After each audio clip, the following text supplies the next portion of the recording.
The OSI teaches that everything in the universe happens according to the grand plan. But the stranger that arrived in Halcyon was an unplanned variable. From the moment he landed in Emerald Vale, his actions altered the course of history. The events on Tartarus brought about the end of the board's authority. But the board's mistakes would haunt the colony for decades to come.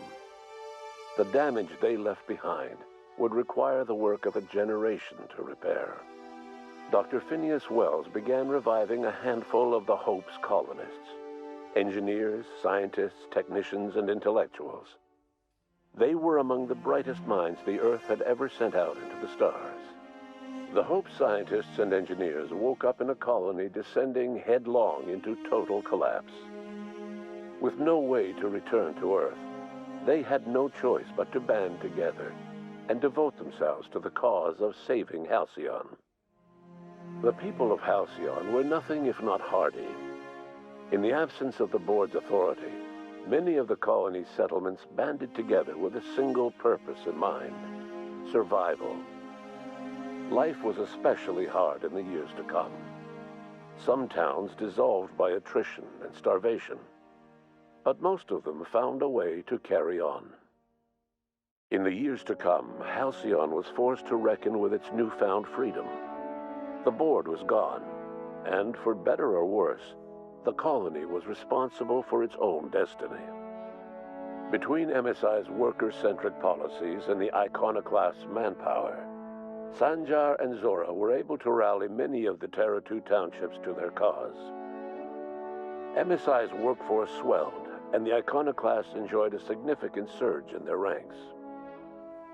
The board was too distracted by infighting and internal politics to stop MSI from becoming a powerful corporation and a refuge for townships that might have fallen through the cracks.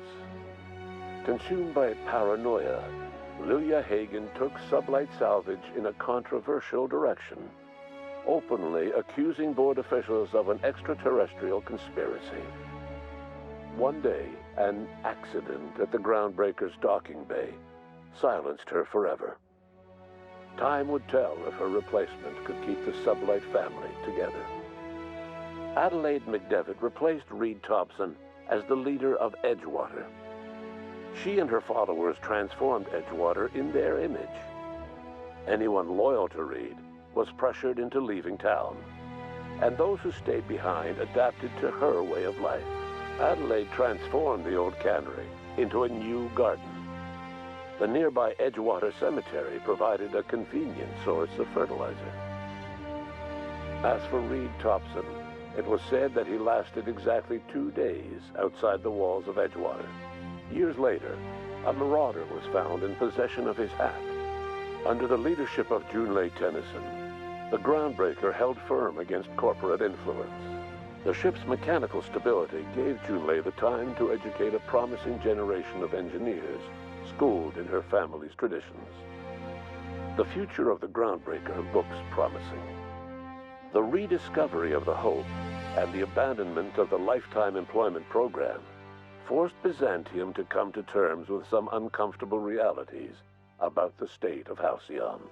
While Byzantines were reluctant to surrender the luxuries they'd grown accustomed to, the board's diminished authority gave them little choice in the matter. Nearly everyone had to learn to make do with less. Some even had to get jobs. It was a dark time indeed. Your influence shifted Ellie's perspective.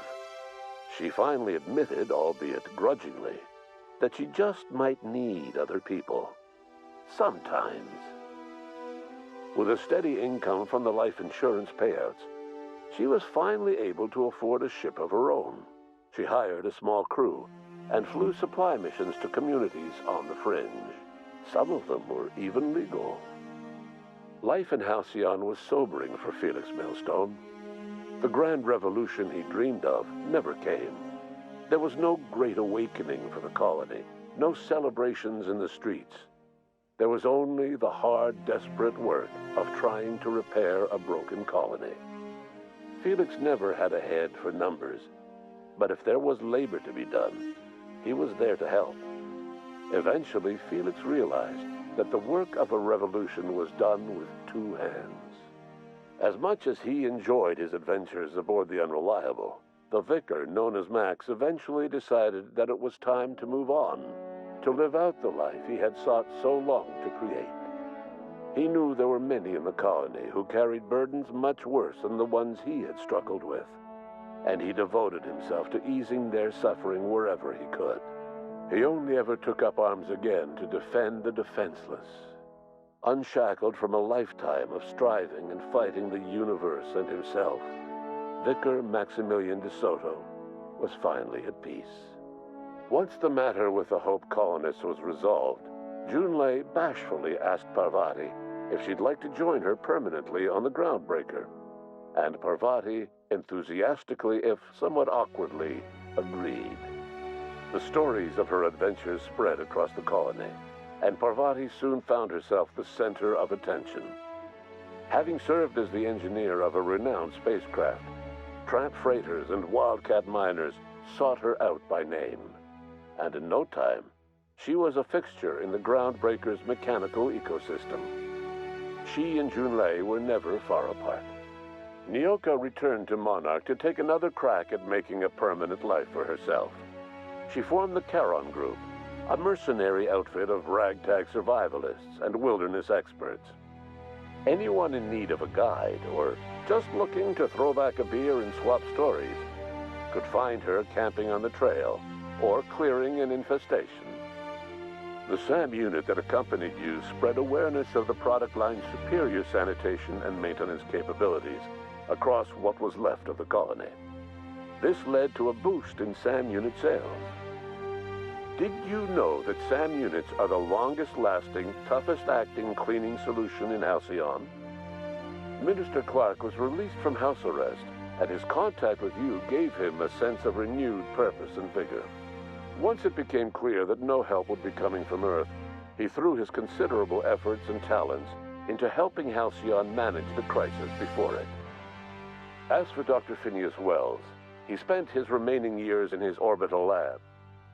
He eventually came to terms with his own past and was able to forgive the mistakes of his younger self by devoting his remaining years to serving the colony. In the end, Dr. Wells was able to save every scientist and engineer aboard the Hope. Over the next decade, nearly all of the Hope's remaining colonists were successfully revived. Halcyon saw a period of rapid technological and scientific advancement.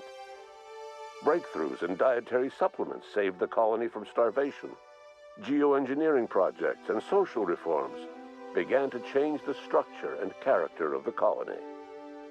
Dr. Wells laid the groundwork for the project to save the colony, but he would never live to see the fruits of his labor. He passed away a few years later. His work was carried on by the scientists and engineers he revived. Today, Halcyon has stabilized. The people of the colony work hard to adapt to their new circumstances. Nearby colonies send aid and supplies. Life will never be easy in Halcyon, but for the first time in its history, there exists a sense of real, genuine hope about the future. And what about you, the unplanned variable in the history of Halcyon? Long after Wells passed away, you carried on his work with more energy, determination, and brilliance than he could ever muster. The years that followed were hard, but Halcyon survived by the efforts of the Hope's most promising colonists, the greatest of which was you. No one knows what's happened to Earth, and no one knows what the future has in store for Halcyon. All we know for certain is this: the name of the Unreliable and that of its intrepid captain will remain the subject of countless stories for years to come.